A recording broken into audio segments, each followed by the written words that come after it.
উন্নত কৃষি ব্যবস্থাপনা পদ্ধতিতে লাউ চাষ করে সফলতা পেয়েছেন পাবনার একজন কৃষক।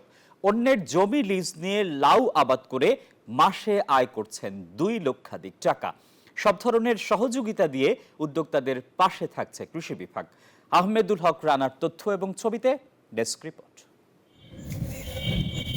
পাবনা সদর উপজেলার মালিগাছা ইউনিয়নের বারোইপাড়া গ্রামের কৃষক পাঞ্জাব আলী নিজের জমি না থাকায় অন্যের 1 একর 10 শতাংশ জমিতে লাউ চাষ করে সফলতা পেয়েছেন তিনি। চারা রোপণের 2.5 মাসের মাথায় লাউ বিক্রি শুরু করেন পাঞ্জাব আলী। প্রতিদিন গড়ে 2 থেকে 250 লাউ বিক্রি করেন তিনি। প্রতি পিস লাউ বিক্রি করেন 30 থেকে 35 টাকায়। এটাতে আমাদের কোনো শ্রমিক লাগে না, এটা আমি আমার বাবা, আমরা 2 বাপ বেটাই আমরা আবাদ করি।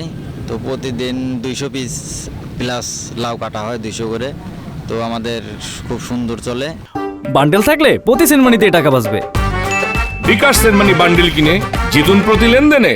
ন্যূনতম রাসায়নিক সার প্রয়োগ করে প্রাকৃতিক পদ্ধতিতে জৈব সার ও অন্যান্য উপকরণের মাধ্যমে লাউ চাষ করে মাসে আয় করছেন লক্ষাধিক টাকা।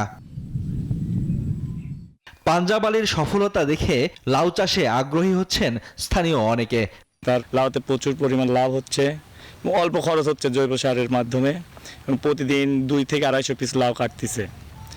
এটা দেখে সবাই একটা ভালোই পাচ্ছে। এটা দেখে আমরা যাতে আগামীতে করতে পারি এবং স্যাররা যাতে আমাদের সহযোগিতা করতে পারে। প্রাথমিকভাবে মাচা তৈরি, পোকা বিধ্বংসী ফাঁদ সহ অন্যান্য সহযোগিতায় কৃষকের পাশে থাকছে কৃষি বিভাগ।